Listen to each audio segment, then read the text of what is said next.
Hello and welcome to Quick Charge. I'm Mikey G, and it's Tuesday, September 5th. Electrek gets a close look in person at the Tesla Model 3 refresh, also known as the Model 3 Highland.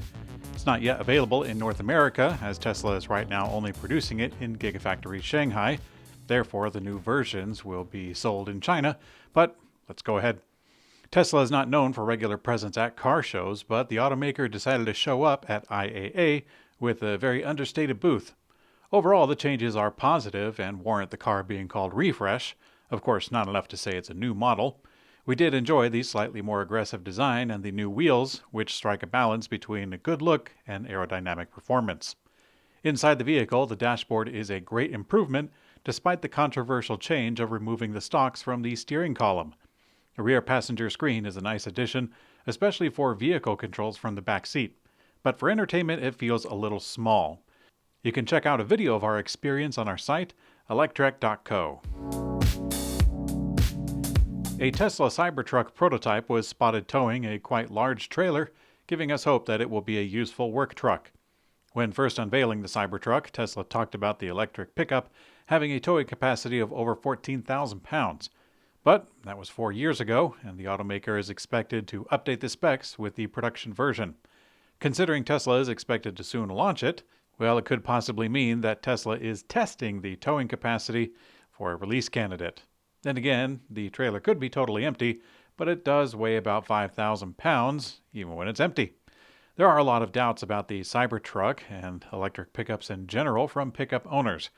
The electric versions have yet to prove themselves as comparative vehicles for towing especially, but we have our fingers crossed that the Cybertruck will have an ace up its sleeve to make electric trucks more compelling for long hauls. We get a new look at the Cybertruck's front trunk, which, like other perspectives, now confirms that it is wide and rather shallow. It appears to comfortably fit a longboard, and if you're a baby boomer, I would say it fits about 38 rotary phones. The Cybertruck very clearly has a small front trunk compared to the competition. However, the length of the Cybertruck bed more than makes up for it. Also, the Cybertruck front trunk seems totally flat without a lip or a bowl aspect to overcome. Additionally, there's very little bumper in front of it, and nothing is painted, so you don't have to worry about scratching the paint or getting dirty stuff on the uncarpeted plastic of the interior. It even looks like it could serve as an impromptu bench for tailgating or nose gating, but then again, the lid of the trunk might be a little too low for that purpose. Sales of the Ford Mustang Mach-E bounced back in August, raising 61% over last year. The Mach-E became the second best-selling electric SUV in the U.S. behind the Tesla Model Y. Although the Mach-E sales fell over 20% in the first half of the year as Ford retooled its plant in Mexico, where it's being made, they are on the rise again. The news comes shortly after Ford began offering new lease and retail offers on the Mach-E just last month. Ford promoted the retail offer of 1.9% APR for 60 months through their financing, plus extra $3,000 bonus cash incentives for the 2023 GT models. Now, while the E-Transit van also has sales that are up, the F-150 was down, looking at the year-over-year numbers. Ford is working on production capacity to meet the demand for the truck. Also in Ford news, a new trademark filing under F200 from Ford is fueling speculation that a more powerful electric truck could be coming.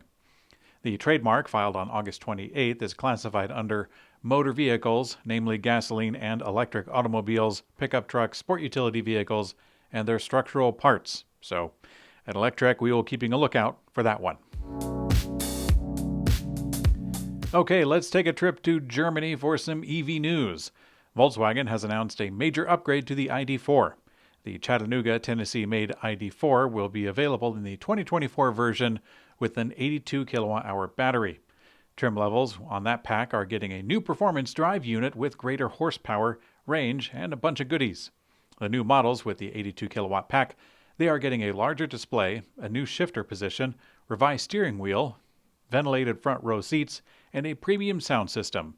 Range and pricing estimates will be released closer to the on-sale date in early 2024. And another story from Volkswagen, they have shown off their electric version of their classic GTI hot hatch. It's just a concept so far, but Volkswagen says that the all-electric ID GTI is planned for eventual production. The ID GTI is based on the ID2 All concept, which was an inexpensive electric hatchback for overseas markets. Volkswagen says the vehicle will have sound and simulated shift points, allowing you to pretend that your car is running on a noisy gas engine with a narrow power band instead of a superior electric one. Now, lastly, from Volkswagen, in a new promotion with their joint venture in China, they are drastically cutting prices of the ID4. The electric SUV now starts at 145,900 yuan, which is the equivalent of $20,060. From its release in 2021, that vehicle is now down over $6,000. Okay, moving on to Mercedes. After teasing us for the past few months, Mercedes-Benz has unveiled their highly anticipated CLA electric sedan concept. This one, thanks to its advanced efficiency, they say enables 466 miles of WLTP range. It'll be the first of the brand's new entry-level EV class. The new in-house drivetrain is derived from the ultra-efficient Vision EQXX, consisting of an 800-volt platform and a battery with what they're calling exceptional energy density. This with a highly efficient drive unit to boot. Pricing is still far away, though Mercedes noted innovations both in vehicle design and verbiage. They say that their car, quote, marks a new era, and it, quote, reinterprets iconic elements of the brand's rich design heritage.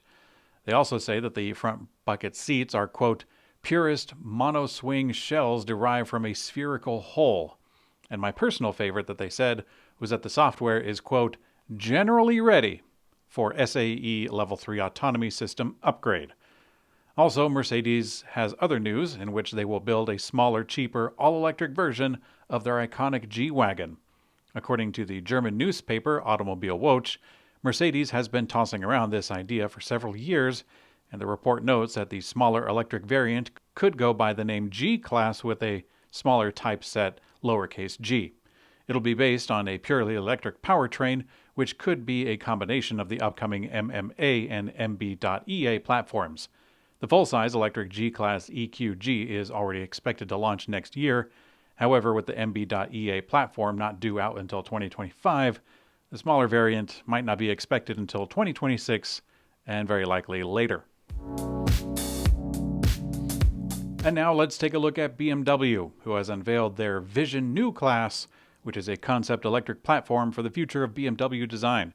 For over 2 years, BMW has been vowing to release this new class of highly efficient vehicles with drastically improved dynamics. And now they are set to debut in 2025. BMW says the new class will feature, quote, 30% more range, 30% faster charging, and 25% overall improvement in vehicle efficiency. Now, the new EV concept includes an almost monolithic body type for the vehicle that they showed off.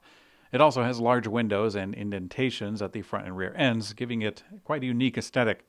Other design elements like the signature BMW kidney grille and double headlights are fused into the open area up front. Similar to Tesla, the interior features a blank dashboard with a large horizontal screen in the center. Steering wheel stalks are also removed. The first vehicle expected to be released will be based on the model that was shown at the show, and this will come out sometime in 2025. Okay, last but not least, let's talk about Lucid. The CEO, Peter Rawlinson, said in a recent interview that they are close to unlocking greater efficiency and that, quote, we are targeting a price, and don't hold me to this, around $50,000. That's the vision, right in the heart of Tesla Model 3, Model Y territory. Now, not much can be said about their aspirations past that, but the company did recently tease a vehicle on the total other end of the spectrum, which is the Air Sapphire, a price tag of $249,000.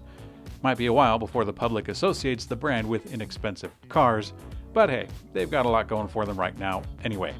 Thanks for watching Quick Charge. I'm Mikey G, and I hope you have a great day.